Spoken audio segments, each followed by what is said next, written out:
Hello guys, welcome back to my YouTube channel. അപ്പോൾ ഞാനൊരു long video ഇട്ടിട്ട് കുറച്ചായി. അപ്പോൾ ഞാനിന്ന് എന്തായാലും ഒരു പ്രോൺസിൻ്റെ കറി വെക്കുന്നുണ്ട്. അപ്പോൾ ഞാൻ നിങ്ങൾക്കും കൂടി അത് കാണിച്ചു തരാമെന്ന് വിചാരിച്ചു.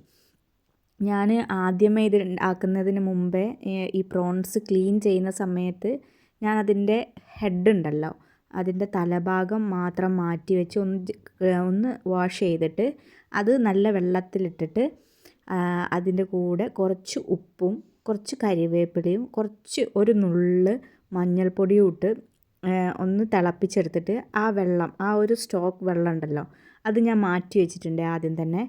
അതിൻ്റെ ശേഷമാണ് ഞാനത് കുക്കിംഗ് ചെയ്യാൻ തുടങ്ങുന്നത്. ഞാൻ വേറെ വെള്ളമായിട്ട് ആഡ് ചെയ്യുന്നില്ല. ശരിക്കും ഈ ചെമ്മീനിൻ്റെ ഫ്ലേവർ ഉള്ളത് ആ ഒരു ഹെഡിലാണ്. ഹെഡ് മുഴുവൻ കളഞ്ഞിട്ട് നമ്മൾ ആ ചെമ്മീൻ്റെത് മാത്രം ഇടുമ്പോൾ, പ്രോൺസിൻ്റെത് മാത്രം ഇടുമ്പോൾ അത്ര ഫ്ലേവർ എനിക്ക് കിട്ടാറില്ല. അപ്പോൾ ഞാൻ പൊതുവേ ചെയ്യുന്നത് ഇങ്ങനെയാണ്. നിങ്ങളത് ചെയ്യാത്തവരാണെന്നുണ്ടെങ്കിൽ ഒന്ന് ട്രൈ ചെയ്ത് നോക്കാം കേട്ടോ. നല്ല ഫ്ലേവർ കിട്ടും ആ ഒരു ചെമ്മീൻ്റെ. അത് കുക്കാവുമ്പോഴേ നമുക്ക് ആ ഭയങ്കര ഒരു ഫ്ലേവർ കിട്ടും. അപ്പോൾ ഞാൻ ഇത് ഭയങ്കര ഈസി ആയിട്ടുള്ളൊരു ചെമ്മീൻ്റെ റെസിപ്പി ആട്ടോ. ചെമ്മീൻ കറിയാക്കാം. ഇത് കുറച്ച് ഡ്രൈ ആക്കിയിട്ടുണ്ട്, ഒരു റോസ്റ്റ് പരുവത്തിലും ആക്കിയെടുക്കാം നമുക്ക്. ഞാനിപ്പോൾ ഒരു കറി ആ ഒരു ഇതിലാണ് ഉണ്ടാക്കുന്നത്. ഞാൻ വേറെ കറിയായിട്ടൊന്നും ഉണ്ടാക്കുന്നില്ല. അപ്പോൾ ആദ്യം തന്നെ അതിലേക്ക് നമ്മൾ ഇഞ്ചി വെളുത്തുള്ളി പേസ്റ്റ് ഇട്ടിട്ട് എണ്ണ ഒഴിച്ചിട്ട് മൺചട്ടിയിൽ ഉണ്ടാക്കാൻ പ്രത്യേകം ശ്രദ്ധിക്കണം. അപ്പോഴാണ് കുറച്ചും കൂടി ആ ഒരു ടേസ്റ്റ് കിട്ടുള്ളൂ. അത് നമ്മൾ എന്നിട്ട് മൺചട്ടിയിലേക്ക് കുറച്ച് ഇഞ്ചി വെളുത്തുള്ളി ചതച്ചത് ഇട്ടതിൻ്റെ ശേഷം അതിലേക്ക് സാദാ പോലെ തന്നെ കറിവേപ്പില, അത് വാടി വന്നു കഴിഞ്ഞാൽ അതിൻ്റെ പച്ചമണം മാറി വരുമ്പോഴാണ് ഞാൻ ആ കറിവേപ്പില ഇതൊക്കെ ഇട്ടത്. കറിവേപ്പില ഇട്ട് പിന്നെ വലിയുള്ളി ഞാൻ ഏകദേശം 2 വലിയുള്ളി എടുത്തിട്ടുണ്ട്.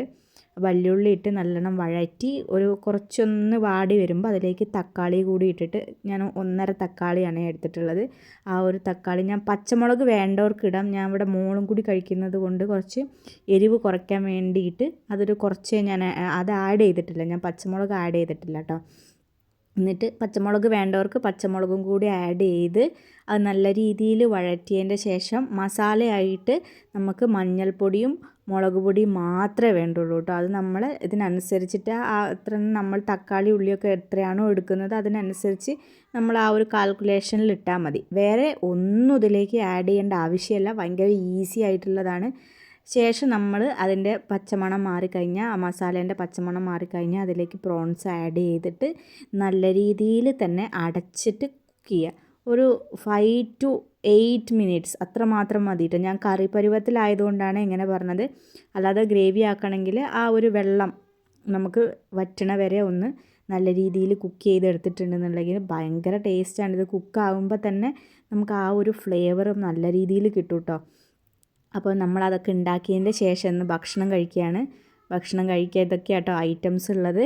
അങ്ങനെ ഞങ്ങളതൊക്കെ കൂട്ടിയിട്ട് നല്ല രീതിയിൽ ഭക്ഷണം കഴിച്ചിട്ടുണ്ട്. എന്തായാലും നിങ്ങളെല്ലാവരും ഈ ഒരു റെസിപ്പി ഒന്ന് ട്രൈ ചെയ്ത് നോക്കണം കേട്ടോ. ബിഗിനേഴ്സിനൊക്കെ ഭയങ്കര അടിപൊളിയായിട്ട് ഉണ്ടാക്കാൻ പറ്റുന്നതാണ്.